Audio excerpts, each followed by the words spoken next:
Hi అండి. అందరూ ఈజీగా చేసే కర్రీ ఏదైనా ఉంది అంటే అది నాకు తెలిసే ఎగ్ మాత్రమే. ఈరోజు నా స్టైల్లో నేను చేసే ఎగ్ పులుసు చూద్దాం రండి. ఫస్ట్ ఒక కడాయి తీసుకొని అది హీట్ అయిన తర్వాత 2 టేబుల్ స్పూన్స్ ఆఫ్ ఆయిల్ వేసుకుందాం. నెక్స్ట్ దాంట్లో 1 టీ స్పూన్ ఆఫ్ పసుపు కూడా వేసుకుందాం. తర్వాత బాయిల్ చేసి స్కిన్ పీల్ చేసిన ఎగ్స్కి ఘాట్లు పెట్టి అవి కూడా వేసుకుందాం. ఒక 2 మినిట్స్ ఫ్రై చేసిన తర్వాత ఎగ్స్ గోల్డెన్ బ్రౌన్ కలర్లోకి వస్తాయి. అప్పుడు వాటిని తీసి పక్కన పెట్టుకుందాం.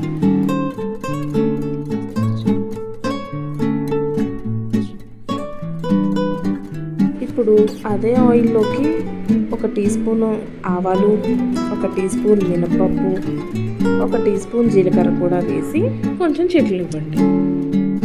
7-8 బెండకాయల్ని తొడాలు తీసి పొడవుగా కట్ చేసినవి వేసుకొని ఒక 2 to 3 మినిట్స్ సాట్ చేసుకుందాం.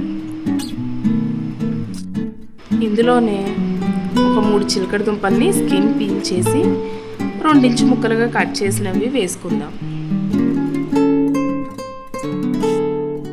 ఇప్పుడు ఒక 1 టేబుల్ స్పూన్ ఆఫ్ సాల్ట్ కూడా యాడ్ చేసి ఒకసారి మిక్స్ చేసి లిడ్ పెట్టి క్లోజ్ చేసేద్దాం.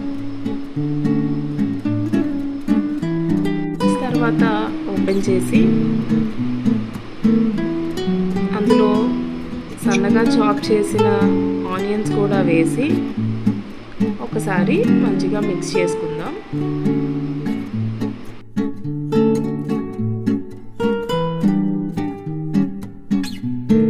ఇప్పుడు లిడ్ పెట్టి 2 మినిట్స్ మగ్గనిద్దాం. 2 మినిట్స్ తర్వాత లిడ్ ఓపెన్ చేసి మన స్వీట్ పొటాటో కుక్ అయిందో లేదో చూద్దాం. రండి, చిలకడ దుంప చాలా సాఫ్ట్గా కుక్ అయ్యింది. ఇప్పుడు ఇందులో మీ స్పైస్ లెవెల్కి తగ్గట్టు కారం వేసుకోండి. కారం వేసుకొని ఒకసారి మంచిగా మిక్స్ చేద్దాం సో దట్ కారం కూడా వేగుతుంది. సో ఒక పెద్ద నిమ్మకాయ సైజ్ అంత చింతపండు నుంచి తీసిన రసాన్ని పోసుకొని లిడ్ పెట్టేసి ఒక పొంగు రానిద్దాం. లిడ్ ఓపెన్ చేసి ఇందాక వేయించిన ఎగ్స్ ఉన్నాయి కదా అవి వేసుకొని మంచిగా బాయిల్ చేద్దాం. ఎగ్స్కి ఘాట్లు పెట్టాం కదా, ఈ పులుపు కారం అంతా ఎగ్స్కి పట్టి తినేటప్పుడు చాలా బాగుంటుంది.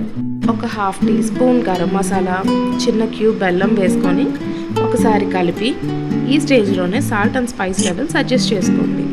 లాస్ట్లో దించేటప్పుడు కొంచెం కొత్తిమీర వేసి కలిపి తింపేయండి. అంతే, వేడి వేడి అన్నంలోకి ఈ పులుసు పెట్టుకొని తింటే అందరూ ఫిదా అవ్వాల్సిందే.